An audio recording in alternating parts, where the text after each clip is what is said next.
Well, hello there, my beautiful and lovely, lovely gamers. My name is Jonal. Today, when I do private coaching, there's a lot of times, I see a lot of people with either incredible game sense, or, well, incredible, especially for their elo at least, and really good mechanical skills. Like, either one of those, sometimes a combination of those, and sometimes they send me this game, and they are, popping. They're doing so much, either as a DPS or as a support or as a tank, and they're just running around, they're doing all this kind of stuff, they're getting like 2 picks, 3 picks every team fight, and then in the end, it's like, defeat. And they're like, well, Jonal, how did I lost that? And I know I go over, all the mistakes, and normally, they do have a factor into it. I'm like, if you just had done this instead, you would most likely won this team fight, which would have snowballed your economy and all kinds of stuff like that. That is, the individual stuff. But then I also know a lot of time bring up, the fact that, a Grandmaster will lose in Platinum from time to time. And this has happened. Like, this is not just like an empty statement. This has actually happened. I've seen Grandmaster players lose in Platinum. I've seen 2 Grandmaster players in a duo queue lose in Platinum, okay? And the whole idea is that sometimes you're just unlucky. And that's just how this game is. And that's how any competitive game is. Go to League, go to Counter-Strike, go to whatever. Sometimes you're just unlucky. Either the enemy team is way better than you, or you have, very suboptimal team members, if you know what I mean. Or you have very toxic team members, or you have a thrower, or you have a DCer, or multiple people leaving, right? All of that combined essentially is just unlucky game. And that is just how this game works. The point is not for you to have a 100% win rate, and I try to tell this to people. You're not supposed to win them all. You're supposed to have a positive win rate, and if you have that, you will continually rank up.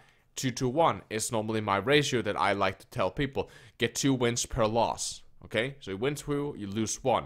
And then avoid these huge fucking SR sinkholes, which is just you. If you lose 1, that's kind of like getting your foot stuck in the sinkhole. The more you move, the more you'll fucking get, like, just sunk down. Essentially, the more you play games after that loss, a lot of time, the more you will just lose and lose and lose and lose. There's a reason that I have a streaming account for when I'm streaming, because I know that this is a fact. Therefore, I don't do that on my main. My main is, like, close to GM now. It's like 3-9 something. And my other account has been on a huge lose streak on stream, because if I lose 1, a lot of time I lose 2, and then I lose 3, and then I lose 4, and then I lose 5, and then I lose 6, right? And then you just continue that fucking lose streak, and that is why, after 1 lose, especially if you feel tilted, if you feel that boiling anger inside of you, maybe just take a little break. Maybe skip your guys. Watch some YouTube, watch some Netflix, play arcade, play another game, play a round of COD or something like that, right? Get something to eat, something in that lane, right? So that you get a break, so you don't get caught in these sinkholes. Because as I said, sometimes you're just unlucky. However, as well, you can get bad team members. We all we have all experienced bad team members. I normally experience it in the form of bad main tanks. That is normally where I feel it the most, but that's also because I pay a lot of attention to my main tanks. When you get bad team members, telling them that they suck dick and that they should go kill themselves is not a very good way of you improving, or not really doing anything. And it's actually, I think it's very bad. I think that you're ruining someone's experience. I think that you be ruining someone's evening or day or something like that. And to a certain extent, people are trying to, at least to a certain extent. They might not look like they're trying for you, but they're doing their stuff that they might think is winning. I had this huge issue. For some of you, for those of you who know me, I played, Overwatch very competitively for a long time. I played the first division in my country. We actually did pretty good. And I always played Hanzo on King's Row. That was like, on King's Row, we always ran Hanzo. We normally run like Ryan, Zarya, Kree, Hanzo, Lucio, Ana, if I remember correctly. Sometimes I think the Kree was so far another tank, but that's off the topic. So I always played Hanzo on King's Row. However, in ranked, right, I had almost no time on Hanzo, because I only played Hanzo competitively with my team, and on my Smurf account, which was my practice account. So I practiced Hanzo on my Smurf, and then I played Hanzo on my team, which in custom games, scrims, and in tournaments, so that was not logged. So when King's Row came around, I locked Hanzo, you know, this is my, like, that was like my go-to strategy. That was how I would win King's Row every time.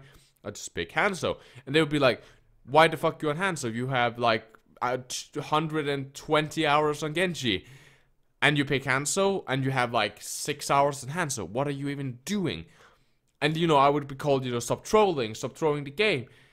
Because they didn't know that I played this game competitively. And I can't just say, hey, I'll play this game competitively, just so you guys know. Because that sounds like something a douchebag will say, and you'll just get flamed for it. You'll be like, oh my god, look at the pro player, right? Like, that's just fucking throwing... That's like making the bully you. That's just like, that's just making stuff worse. But I would pick Hanzo, because that was my Hanzo map. And that's just how that was. Same with Sanctum on Nepal. I would pick Junkrat, because that was my Junkrat map. That was how I played that map most optimal, and how I won most of that games. Was just playing Junkrat on that map. And that was before Junkrat became like super meta. I played him before the double concussion mine shit, and before Riptire was like the god ultimate. So your teammates might be, you know, looking like they're playing unoptimal or whatever. You just gotta focus on yourself. And I like to think about it like this. We get that 2-to-1 ratio, right? We get the 2 wins, 1 loss, 2 win, 1 loss.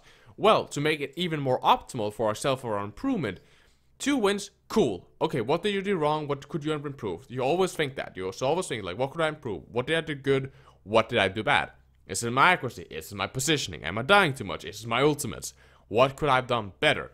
On top of that, we look at the loss, and then we say, okay, I lost that match. What could I have done better? Yeah, sure, it was unlucky game. Because that's how we always think. It's an unlucky game. But what could I have done better? Could I have fixed that unluck somehow? Could I swap to a tank maybe? Maybe if I played Roadhog instead of Genji. Maybe that would have helped a little bit more to deal with their tanks. Maybe I could have had more impact on the game. So I could shut them down even more. Maybe I should have played this hero instead of this. Maybe I should have positioned myself this, or gone this flanking route, or holded my ultimate, or used my ultimates more, or focused this Zenyatta more. Or what could I have done to make that win maybe a little bit less of a loss, or at least trying to do more impact on the game? What could I have done? And always using, you know, every time you play a game, it's unlucky, right? Always look at it, it's like, okay, it was an unlucky game, but I improved, I learned, right? I learned from my mistakes. I saw, okay, I could have done this better, or this was not as optimal as I wanted to. And I practiced at the best level. You never want to you don't improve if you stomp people, okay? That's like the rule of, that's why, you know, always I tell teams, play against someone that's better than you. Don't play against people you know you will win. There was this Norwegian team that, one of the teams that I'm coaching very actively now is called Scrip. And they were scrimming against this Norwegian team, which somehow plays in the first division. I don't know how, but they do, and they're like a platinum team. You know, or platinum, diamond, whatever, some master-ish area. That is somewhere in that area, right? So they're mid-team. Mid-team-ish. My team, you know, that I'm coaching, they stomped the shit out of them. And then, you know, we stomped them and blah, blah, blah. And then later on, we were like, they sent a message, hey, wanna do another scrim, right? Because that benefited them a lot, that they got to play against someone better than them. And I told my team, you know, no, we're not gonna scrim against them. We're gonna scrim against that 4.5k team that's gonna stomp our asses. Because that's how we learn. We look, okay, what do they do that we don't do? How do they play that we don't play? How do the Tracer do? How does our Tracer do not? Right? And they will also feel, how is it to play under pressure? Like these guys, if you give them an inch, they're gonna take the whole arm. How much pressure do they apply? And you get to fight and play with little to no space for your tanks, little to no space for your support players, where you really have to work with just what you got and really think creatively. How do we improve? How do we beat this shit? And that is why, you know, you should always, you know, cherish those losses as like, okay, I lost something. I lost this match, I lost some SR, but I gained so much more. I gained this knowledge that, okay, I understood how to play. My tanks is not peeling, my tanks is not creating space. Now I'm training how to play without that. How can I play without that? Should I just create more space? Because you can't just, if you play as if you have space, but you don't, then of course you're gonna die a lot. So I think that's very, very important. Now, I don't know who made it to the end of this video, but if you do, I want to say thank you. And if you do, drop it down in the comments. Tell me that you made it to the end of the video. I'll give you a heart. I think it's amazing if you are here in the end, because as always with my videos, they start off slow with the introduction, then it comes stuff, and then in the end, we touch on the very important topics, such as these. So I hope they made it to the end. I'll see you in the next one, because at least I will be there, but will you? I hope so, at least. I hope you have a lovely gaming experience. My name has been Jonal. You take care of yourself, okay? And stay positive. Keep the enemy in your crosshair.